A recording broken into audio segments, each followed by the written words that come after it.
welcome to MDR Cyber's quarterly threat update. This is looking back at threats from Q2 in 2021. Thanks for joining us. So right, without further ado, I'm going to introduce to you very briefly our lovely panel.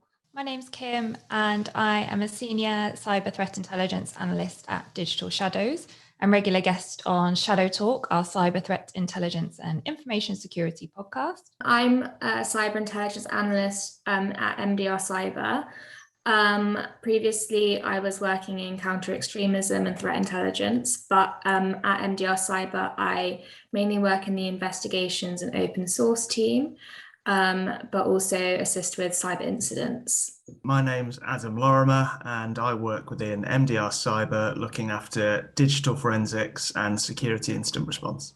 My name's Mark Tibbs and I'm the Cyber Intelligence Director here. Kim and I used to work together in law enforcement many years ago, but since then I have also worked for Digital Shadows and now MDR Cyber. We're going to look back today at a few key incidents from 2021 Q2. And the point of that is to see what we can learn practically from them. So this quarter, in keeping with the past few years, it's been dominated by the ransomware epidemic, as I describe it. We've seen a continuing boom in incidents across a range of sectors, and the problem is not going away. And this quarter, we witnessed an audacious attempt by a well-known group to leverage the software supply chain to make mass infections through a managed service software, Kaseya. However, we've also seen some encouraging enforcement wins against some ransomware groups. And then we've chosen a couple of incidents which probably didn't really hit the news, but not really mainstream incidents that we've picked out because they had teachable moments in there for our audience. So there's a minor incident involving an old browser initial access factor called exploit kits, which used to be a feature of the cyber threat landscape, but basically have gone away. And then also evidence that email fraudsters were using old email protocols to avoid modern authentication, multi-factor authentication, to get in and out of email accounts. But Adam, do you want to take us through the Kaseya ransomware supply chain attack and tell us what happened? So in early July, very start of the month, there was an incident involving mass distribution of REvil ransomware. The investigation indicated that MSPs, managed service providers that were using a Kaseya virtual server administration product were affected. And the actors, the criminals responsible, got access to servers these MSPs were running by exploiting some documented but unpatched vulnerabilities in a tool called Kaseya VSA. They then deployed ransomware downstream to hosts that were being managed by those servers. And that ended up impacting somewhere in the region of 1,500 customer organizations. So a more positive ransomware development is that there has been a enforcement and ransom recovery success in the United States. At the start of May, Colonial Pipeline was impacted by a ransomware attack, which resulted in it having to suspend operations for the better part of a week. They paid a ransom of 4.4 million in Bitcoin to the dark side ransomware operators who were responsible for the incident. Around 3 weeks later, the dark side operators transferred some of that Bitcoin to a wallet which the FBI had access to via a private key. So the FBI were then able to swoop and recover those funds. So that was around half the total ransom. Right, so should we start with some questions about the Kaseya incident? Because that was a significant incident, or was it, Kim? Although Kaseya estimated that only around 40 to 60 of their MSP customers were affected, because of all the clients that they have and the downstream effect that Adam spoke about, the victims were much higher and those numbers have been creeping up and up and up. And I also read some reports that REvil and GangCrab, who are believed to be the REvil's predecessors, have tried to target Kaseya before. They've seen the value in it as a target, knew that the potential impact they were going to have would be huge, and that's why they went after it. So what can businesses do about things like Kaseya and possible future supply chain attacks? Katie?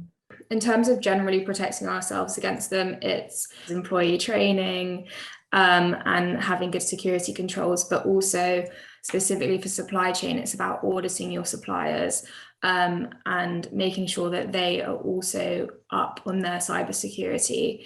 And then specifically for the Kaseya attack, I think it highlighted the need for code auditing of your software to check for bugs and any vulnerabilities, hopefully before bad actors can identify them and then use them to their advantage. I'm going to move on to the FBI sees the Colonial Pipeline ransom. What, the FBI got the private key for the Bitcoin address? How did that happen? Specifically how they obtained that key or password, we don't know.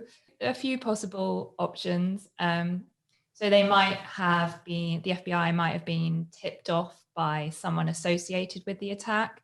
The attack happened and then DarkSide were very quick to come out and blame one of their affiliates for it. So perhaps an affiliate was getting an own back and then passed the key over. We know that the FBI have been tracking and monitoring DarkSide since they began last year. So it's very possible that the FBI had some sort of monitoring on the group.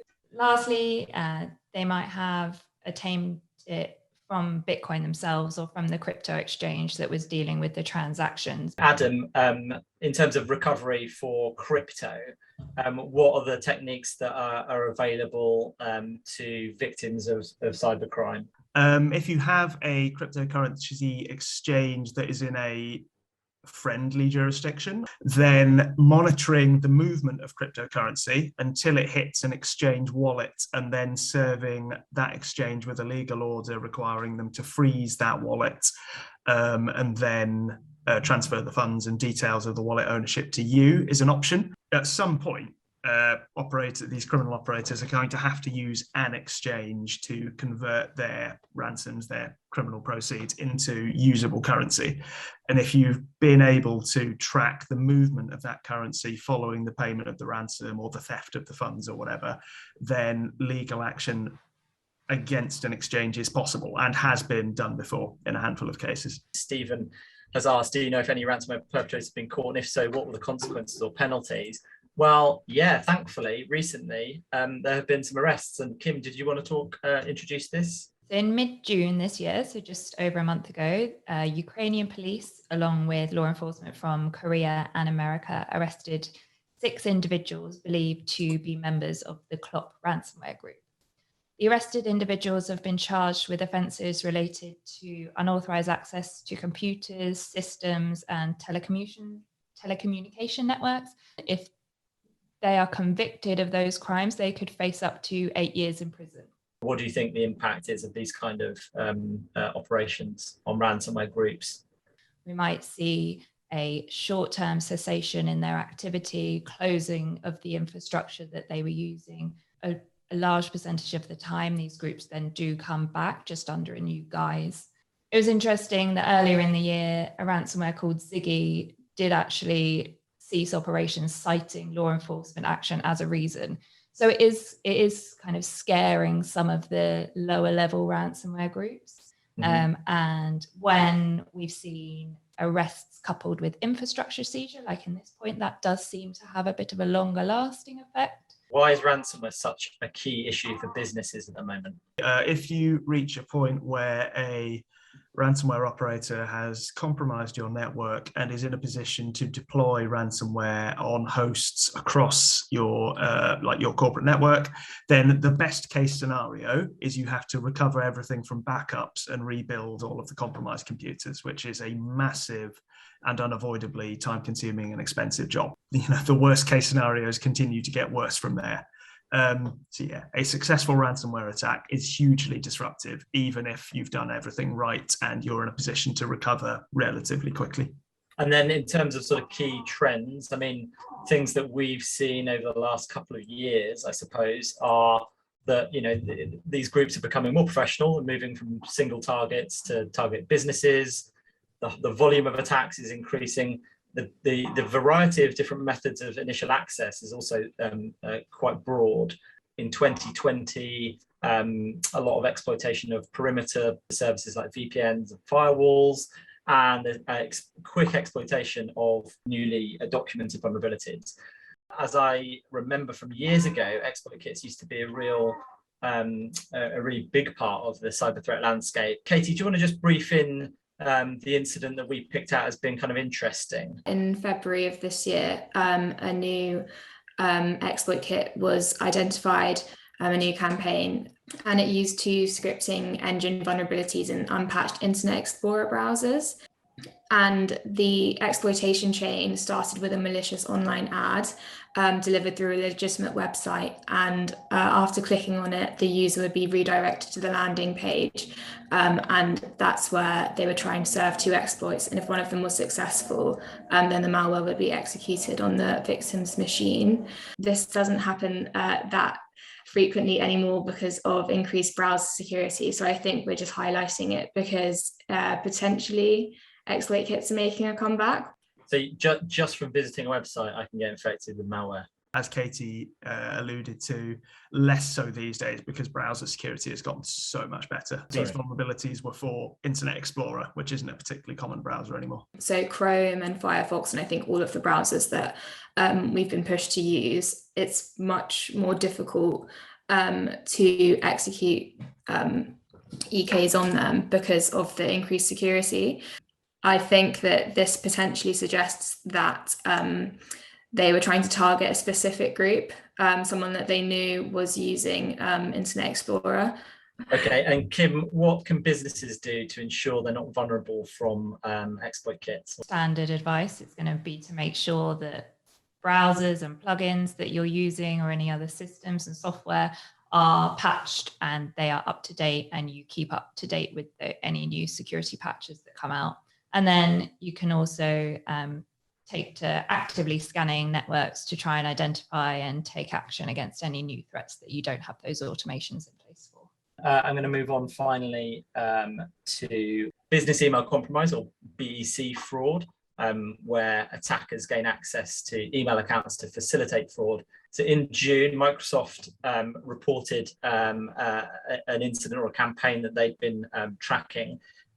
And the campaign was relatively standard in most ways. A lot of business email compromise and email compromise in general has been mitigated by the use of second factors or several multi-factor authentication. So in this case, what was interesting about it was that the researchers observed that the attackers were exploiting configurations so that old and less secure methods of access could be used. So basically the attackers, they used automated code to check credentials in bulk, and then they forced the legacy email protocols, removing the need for a second factor. How big business is this particular crime type? So in 2020, the FBI's Internet Crime Complaint Center estimated that losses from BEC fraud exceeded $1.8 billion, which is a fourfold increase on 2016. And the number of incidents also rose by 61% during that time. Mark, Kim's given us a bit of a background of how big a crime type this is, but she also kind of hinted at the fact that it's been around for a pretty long time. Why is it still a problem? Well, it's still a problem because businesses generally haven't adopted some of the security protocols that will avoid this. So introducing those kind of minimal standards is a really important one. But then also just some process as well around verifying transactions. You can set a standard that says, well, over a certain amount, we have to verify it through a third way, not email. Of course, they play on urgency, and they'll often sort of pose as CEOs, what's often called CEO fraud, or very senior business leaders to put that pressure on more junior staff. So the key here is there are a number of protocols that can be defaulted to less secure authentication. So businesses running Office 365 that use legacy email protocols such as IMAP could be potentially vulnerable to these kind of attacks. But essentially, it's about businesses understanding what legacy protocols are still able to be used, if they can, disabling them basically, and using some of the security tools that email providers like Microsoft roll out. What are the types of things that investigators should look for with BEC? So we would ask you to send over the emails, and then we can look at the header information and try and find out if we can see who's actually sent it and trace them down and try and get back any money that might have been lost, or hopefully it will have been identified before that, so we can actually just see who it is and go from there. And as Mark said, potentially take legal action. Thank you very much to my panel, and thanks to all our audience, and thanks for the great questions.